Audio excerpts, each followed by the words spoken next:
आजम को सजा तो दांव पर इमरान की साख। जयंत के लिए भी पश्चिम में होगी अग्नि परीक्षा। क्या आजम के बाद जयंत अखिलेश देंगे मुस्लिमों को सहारा? समाजवादी पार्टी के वरिष्ठ नेता और मुस्लिम फेस आजम खान को अदालत ने हेट स्पीच के एक मामले में 3 साल की सजा सुनाई है। आजम की सजा के साथ यूपी के राजनीतिक समीकरण किस कदर बदलेंगे, इसका अंदाजा अभी से लगाया जा सकता है। आजम खान को सपा का एक बड़ा मुस्लिम चेहरा माना जाता है। कुछ दिनों पहले ही वो जमानत पर छूटे थे, लेकिन एक बार फिर उनको सजा होना न केवल आजम परिवार बल्कि अखिलेश यादव के लिए भी एक बड़ा झटका है। आजम को सजा होने से हाल ही में बसपा में शामिल हुए इमरान मसूद के लिए खुद को साबित करने का एक बड़ा मौका माना जा रहा है, क्योंकि मायावती पहले ही इमरान मसूद को मुस्लिम चेहरे के तौर पर प्रोजेक्ट करने के लिए पूरी तरह तैयार है। वहीं आजम की विधायकी जाने के बाद माया मुस्लिमों पर राजनीति करने का एक और मौका उन्हें मिल गया है। आजम सपा के लिए एक बड़ा मुस्लिम चेहरा तो है ही। यही वजह है कि जब आजम खान जेल में बंद थे तो इस बात को लेकर सवाल उठे थे कि अखिलेश ने जेल में जाकर उनसे मुलाकात क्यों नहीं की।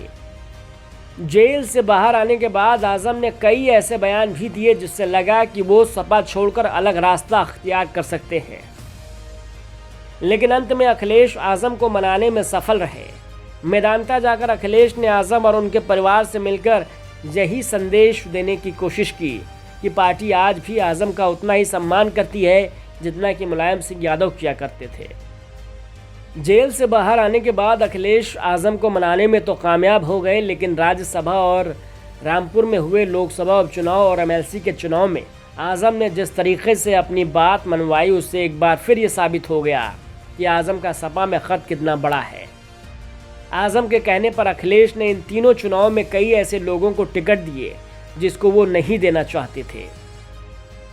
दरअसल अखिलेश यादव को इस बात का एहसास था कि आजम खान के सपा में न रहने से यूपी में एक बड़ा संदेश जाएगा और मुस्लिम वोट बैंक मायावती या फिर कांग्रेस की तरफ जा सकता है।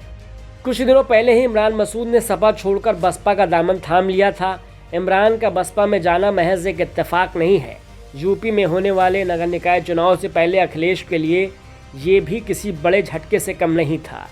अब मसूद मायावती के साथ मिलकर पश्चिम में सपा की जड़ें काटने का काम करेंगे। इमरान मसूद को पश्चिम में यूपी का एक मुस्लिम चेहरा माना जाता है। आजम की जगह पर इमरान मसूद मुस्लिम चेहरा बन जाएंगे या नहीं, ये देखने वाली बात होगी।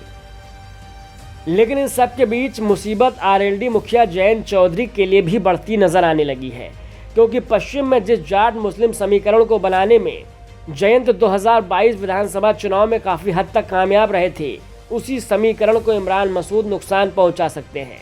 क्योंकि मसूद पश्चिमी यूपी में एक बड़ा नाम है, लेकिन आजम को पूरे यूपी में पश्चिम से लेकर पूरब तक मुसलमानों का भरोसा प्राप्त था। मुस्लिम समाज उनको अपना नेता मानता था। मसूद पश्चिम के ही दर्जन भर जिलों में मुस्लिम के तौर पर प्रख्यात है। यह कहना सही होगा कि इमरान मसूद पश्चिम में आजम की सज़ा के बाद जो जगह बनेगी उसको भरने में कामयाब होंगे तो वो खुद को एक बड़े मुस्लिम नेता के तौर पर स्थापित करने की कोशिश ज़रूर करेंगे।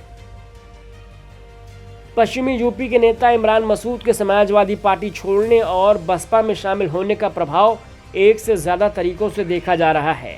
यूपी में मायावती पहले भी मुस्लिम दलित समीकरण के साथ आगे बढ़ चुकी हैं, लेकिन आजम को सज़ा होने के बाद अब मायावती और मसूद मिलकर पश्चिम में अपनी जड़ें जमाने की कोशिश करेंगे। आने वाले नगर निकाय चुनाव में मसूद की पहली परीक्षा होगी। इमरान के ऊपर इस चुनाव में बसपा को जिताने का बड़ा दारोमदार होगा। Bureau report, news 80 desk. Facebook और यूट्यूब के बाद अब आपका पसंदीदा चैनल न्यूज़ 80 डेली हंट पर भी फॉलो करें।